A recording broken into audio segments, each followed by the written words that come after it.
Hi friends, అందరికీ నమస్కారం. Friends, ఈ వీడియోలో మన యొక్క తెలంగాణ రాష్ట్ర వ్యాప్తంగా ఉన్నటువంటి మహిళలందరికీ ఇప్పుడిప్పుడే ఊహించని శుభవార్త అయితే వచ్చిందండి. మన రాష్ట్ర ముఖ్యమంత్రి సీఎం రేవంత్ రెడ్డి గారు ఆదేశాల మేరకు రాష్ట్ర వ్యాప్తంగా ఉన్నటువంటి 18 సంవత్సరాలు నిండినటువంటి మహిళల దగ్గర నుంచి 59 సంవత్సరాల వయసు కలిగిన ప్రతి ఒక్క మహిళ ఖాతాలోకి 2,500 రూపాయల చొప్పున మహాలక్ష్మి పథకంలోని 3వ పథకాన్ని అమలు చేసేందుకు మన యొక్క తెలంగాణ రాష్ట్ర ముఖ్యమంత్రి సీఎం రేవంత్ రెడ్డి గారు ముహూర్తం ఖరారు చేశారు. ఈ నేపథ్యంలో ఎవరెవరికి ఈ మహాలక్ష్మి పథకం కింద 2,500 రూపాయలు ఎప్పటి నుంచి ఖాతాల్లోకి రాబోతున్నాయో పూర్తి వివరాలు తెలియచేస్తాను. మన యొక్క రాష్ట్ర ప్రభుత్వం రాబోయేటువంటి స్వాతంత్ర దినోత్సవ కానుకగా మనకు అనేక రకాల సంక్షేమ పథకాలను అమలు చేయాలని అయితే నిర్ణయం తీసుకుంది. అందులో భాగంగా ఈ పథకంకి సంబంధించిన నిధులు ఎవరెవరికి వస్తాయి, ఎవరెవరికి రావు, ఎప్పటి నుంచి ఖాతాల్లోకి నిధులు రావడం జరుగుతుందో పూర్తి వివరాలు వీడియోలో తెలియచేస్తాను. వీడియోని మీరు స్టార్టింగ్ నుంచి ఎండింగ్ వరకు పూర్తిగా అయితే చూడండి.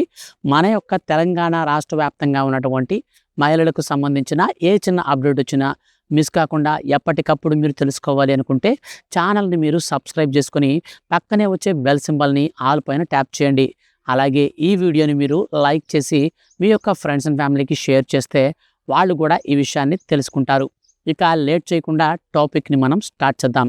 ఫ్రెండ్స్, మన యొక్క తెలంగాణ రాష్ట్ర ముఖ్యమంత్రి సీఎం రేవంత్ రెడ్డి గారు ఎంతో ప్రతిష్టాత్మకంగా అమలు చేస్తున్నటువంటి అనేక రకాల సంక్షేమ పథకాలలో చాలా ప్రాముఖ్యమైన పథకమే ఈ యొక్క మహాలక్ష్మి పథకం.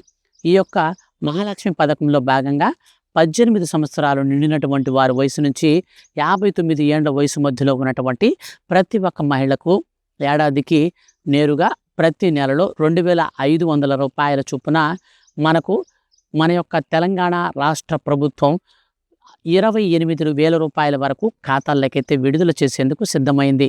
అయితే ఈ పథకం కింద సంవత్సరానికి 28,000 రూపాయలు అనగా నెలకి 2,500 రూపాయల చొప్పున విడుదల చేసేందుకు సమస్తం సిద్ధం చేసింది. అయితే ఈ పథకం మనకు రాష్ట్ర ప్రభుత్వం ఏర్పాటైనటువంటి తొలినాళ్ల నుంచి ఇప్పటి వరకు అమలుకు నోచుకోకపోవడంతో రాష్ట్ర వ్యాప్తంగా ఉన్నటువంటి మనకు ప్రజలందరూ కూడా వ్యతిరేకత అయితే చూపిస్తున్నారు.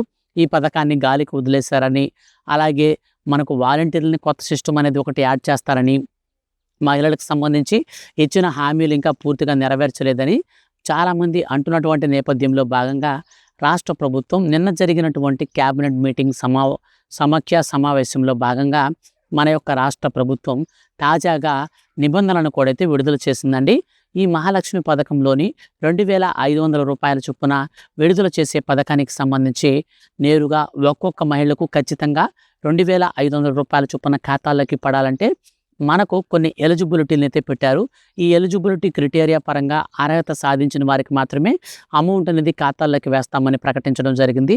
ఇప్పటికే తెలంగాణ రాష్ట్ర వ్యాప్తంగా పెన్షన్దారులందరికీ కూడా నేరుగా ఖాతాలలోకి డీబీటీ పద్ధతిలో రాష్ట్ర ప్రభుత్వం వేస్తుంది. ఇక మిగిలినటువంటి ఈ పథకానికి కూడా డీబీటీ అనేది ఖచ్చితంగా కలిగి ఉండాలి. అంటే ఎన్పిసిఐ మ్యాపింగ్ అనేది ఉండాలి. అయితే ముఖ్యంగా ఈ పథకం ఎవరెవరికి వర్తించదు అన్న విషయానికి వస్తే మన యొక్క రాష్ట్ర వ్యాప్తంగా ప్రభుత్వం దగ్గర నుంచి చేయూత ఆసరా పెన్షన్ లబ్ధిదారుడున్నా సరే ఈ పథకం వర్తించదు. అలాగే ప్రభుత్వ ఉద్యోగులు కానీ ప్రభుత్వ పెన్షనర్లు కానీ ఎవరైనా ఉంటే ఈ పథకం వర్తించదు. ఇది మీరు గుర్తుపెట్టుకోండి. ఖచ్చితంగా ఈ పథకానికి సంబంధించిన డబ్బులు మీకు రావాలి అంటే మీ యొక్క రేషన్ కార్డులో ఎవరి పేరు మీద అయితే ప్రభుత్వ ఉద్యోగులు కానీ రాజ్యాంగబద్ధమైన పదవులలో ప్రస్తుతం కానీ మాజీలు కానీ ఎవరూ లేకుండా, ఇన్కమ్ ట్యాక్స్ కట్టేవారు కనుక లేకుండా ఉన్నట్లయితే మాత్రమే ఈ పథకం వర్తిస్తుంది. మరి ముఖ్యంగా మన యొక్క రాష్ట్ర ప్రభుత్వం ఫ్యామిలీ బెనిఫిట్ కార్డును కూడా ఒకటి రిలీజ్ చేసి ఆ కార్డు కలిగిన వారికి మాత్రమే అన్ని పథకాలు ఇచ్చేలాగున ప్రణాళికలు సిద్ధం చేస్తున్నట్లు సమాచారం. దీనికి సంబంధించి ఇప్పటికే మన యొక్క తెలంగాణ రాష్ట్ర వ్యాప్తంగా రీవెరిఫికేషన్ ప్రక్రియ కూడా స్టార్ట్ చేశారు. ఈ రీవెరిఫికేషన్లో భాగంగా ఎవరికైతే అర్హత వస్తుందో వారిని మాత్రమే అర్హులుగా గుర్తిస్తారు. మన యొక్క రాష్ట్ర ప్రభుత్వం 6 దశలుగా 6th స్టెప్ వ్యాలిడేషన్ అయితే మనకు చేసి మన యొక్క అర్హతలను గుర్తిస్తుంది. అందులో ప్రాముఖ్యంగా మీకు నేను కొన్ని చెప్తాను. సో అవైతే మీరు నోట్ చేసుకోండి. ఎవరైతే దారిద్ర్య రేఖకు దిగువగా ఉండి బీపీఎల్ రేషన్ కార్డు కలిగి ఉంటారో వారికి మాత్రమే ఈ పథకం వర్తిస్తుంది. అండ్ ఖచ్చితంగా 18 సంవత్సరాలు నిండిపోయి 19వ సంవత్సరం రన్నింగ్‌లో ఉండాలి. మనకు తర్వాత వచ్చేసి తొలుత మనకు 60 సంవత్సరాలన్నారు. తర్వాత 59 సంవత్సరాలన్నారు.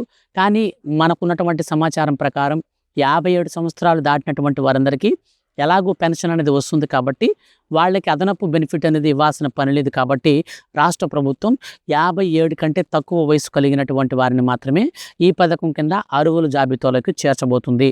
అంటే 57 ఏళ్ల వయసు ఉన్నటువంటి వారికి మాత్రమే అన్నమాట. ఇక తర్వాత వచ్చేసి మన యొక్క తెలంగాణ రాష్ట్ర వ్యాప్తంగా ముఖ్యంగా చూస్తే కరెంటు బిల్ అనేది 300 యూనిట్ల కంటే తక్కువగా యూజ్ చేస్తుండాలి. ఇక 4 చక్రాల వాహనం అనేది సొంత వెహికల్ అనేది ఉండకూడదు. సొంత వెహికల్ అంటే వాళ్ళకి సంబంధించినటువంటి ఏదైనా సరే కారు కానీ, మరియు అది యెల్లో కలర్ బోర్డు కాకుండా వైట్ కలర్ బోర్డు అలాంటి కార్లు కనుక ఉంటే అవి సొంత వెహికల్స్ ఉంటాయి. యెల్లో కలర్ ఉన్నటువంటి ఏ వెహికల్ ఉన్నా సరే అది ట్యాక్సీ కిందకి వెళ్ళిపోతుంది. సో ఎటువంటి ప్రాబ్లం లేదు. కాబట్టి ట్యాక్సీలో ఉన్నటువంటి వారందరికీ డబ్బులు పడతాయి కానీ సొంత వెహికల్ ఉన్నటువంటి వాళ్ళకి ఈ స్కీమ్ అయితే వర్తించదు. మీకు ఖచ్చితంగా కొన్ని ప్రూఫ్స్ అయితే ఉండాలండి. క్యాస్ట్ సర్టిఫికేట్ అయితే ఉండాలి, ఖచ్చితంగా ఉండాలి. ఈ పథకం ముఖ్యంగా SC, ST, BC, OBC minority కులాలకు సంబంధించినటువంటి మహిళలకు మాత్రమే వర్తిస్తుంది కాబట్టి ఖచ్చితంగా మీకు క్యాస్ట్ సర్టిఫికేట్ అయితే ఉండాలి. అనంతరం మీకు ఇన్కమ్ ప్రూఫ్ కింద ఇన్కమ్ సర్టిఫికేట్ కూడా ఉండాలి. తర్వాత వచ్చేసి మీకు సంబంధించినటువంటి ఏదైతే మీ యొక్క రేషన్ కార్డులో ఉన్నారో మనుషులు, సో వాళ్ళందరికీ కూడా ఖచ్చితంగా ఈకేవైసీ అనేది కంప్లీట్ అయి ఉండాలి. అలాగే ఇప్పుడు మన యొక్క రాష్ట్ర ప్రభుత్వం కొత్త రేషన్ కార్డులను కూడా అయితే పంపిణీ చేస్తుంది కదా, ఈ కొత్త రేషన్ కార్డు కలిగి ఉన్న వారికి మాత్రమే ఈ స్కీమ్ వర్తించేలాగున ప్రణాళికలు సిద్ధం చేస్తున్నారు. ఇన్కమ్ ట్యాక్స్ పేయర్స్ కానీ, ప్రభుత్వ ఎంప్లాయీస్ అంటే గవర్నమెంట్ ఎంప్లాయీస్ కానీ ఉండకూడదు. అయితే మున్సిపాలిటీలో పనిచేసేటువంటి వారికి ఈ పథకం కింద వెసులుబాటు అయితే రాష్ట్ర ప్రభుత్వం కల్పించింది. అంటే మన యొక్క రాష్ట్ర ప్రభుత్వం చెప్తున్నటువంటి అప్డేట్ ప్రకారంగా చూస్తే ఇప్పుడు ఎవరైనా మున్సిపాలిటీలో పనిచేసే వర్కర్స్ ఉంటే వాళ్ళకి మాత్రం ఈ స్కీమ్ ఎటువంటి ప్రాబ్లం లేకుండా అమలవుతుంది. సో ఇప్పుడు నేను చెప్పినటువంటి ప్రూఫ్స్ అయితే మీరు రెడీ చేసుకోండి. మరి ముఖ్యంగా మీరు ఒక 2 పనులు అయితే చేయాల్సి ఉంటుంది. ఖచ్చితంగా మీకు సంబంధించినటువంటి రేషన్ కార్డులో ఈకేవైసీతో పాటు బ్యాంక్ అకౌంట్కి ఎన్పిసిఐ మ్యాపింగ్ అయితే చేయించుకోవాలి. బ్యాంక్ అకౌంట్కి ఎన్పిసిఐ మ్యాపింగ్ కనుక మీరు చేసుకోకపోతే ఈ పథకానికి సంబంధించిన నిధులు మీకు 100% రావు. కాబట్టి ఎన్పిసిఐ మ్యాపింగ్ అయితే మీరు చేసుకోవాలి. అలాగే ఎన్పిసిఐ మ్యాపింగ్తో పాటు మీ యొక్క ఫ్యామిలీలో కుటుంబంలో ఎంతమంది ఉంటే అంతమందికి ఈ పథకం వస్తుందా అని చెప్పేసి చాలామంది కామెంట్స్ కూడా చేస్తున్నారు. సో మీకు ఒక చిన్న లాజిక్ చెప్తాను చూడండి. ఒక రేషన్ కార్డుకి ఒక బెనిఫిట్ మాత్రమే ఉంటుంది. సో 2-3 బెనిఫిట్స్ అయితే ఇవ్వరు. కానీ మనకు ఎన్నికల ప్రచారంలో మాత్రం కుటుంబంలో ఎంతమంది ఉంటే అంతమందికి కూడా ఈ మహాలక్ష్మి పథకంలో ఉన్నటువంటి పథకానికి సంబంధించిన 2,500 రూపాయల చొప్పున వేస్తామని సీఎం రేవంత్ రెడ్డి గారు అయితే మనకు హామీ ఇచ్చారు. కానీ ప్రస్తుతం లైవ్లో అయితే మాత్రం కుటుంబంలో ఒకరికి మాత్రమే బెనిఫిట్ని వర్తించేలాగున ప్రణాళికలు అయితే సిద్ధం చేస్తున్నారు. మొత్తంగా ఈ పథకానికి సంబంధించి వచ్చే నెల మొదటి వారంలో ఈ యొక్క ఫైనల్ ఎలిజిబుల్ లిస్ట్ అనేది రిలీజ్ చేసి అర్హులందరికీ కూడా మనకు అప్లికేషన్స్ అనేది కూడా ప్రాసెసింగ్ అనేది తీసుకొని ఫైనల్ ఎలిజిబుల్ లిస్ట్ రిలీజ్ చేసి స్వాతంత్ర దినోత్సవ కానుక సందర్భంగా ఒక్కొక్క మహిళ ఖాతాలోకి 2,500 రూపాయల చొప్పున విడుదలైతే చేస్తారు. అయితే దీనికి సంబంధించి మనకు ఈ యొక్క ఎలిజిబుల్ లిస్ట్ అనేది రిలీజ్ చేయబోయే ముందుగా మన యొక్క రాష్ట్ర ప్రభుత్వం ఖచ్చితంగా ఒక క్యాబినెట్ మీటింగ్ అయితే పెడతారండి. సో యొక్క క్యాబినెట్ మీటింగ్లో క్యాబినెట్ అంతా కూడా మంత్రివర్గం అంతా ఆమోదం అయితే తెలుపుతుంది.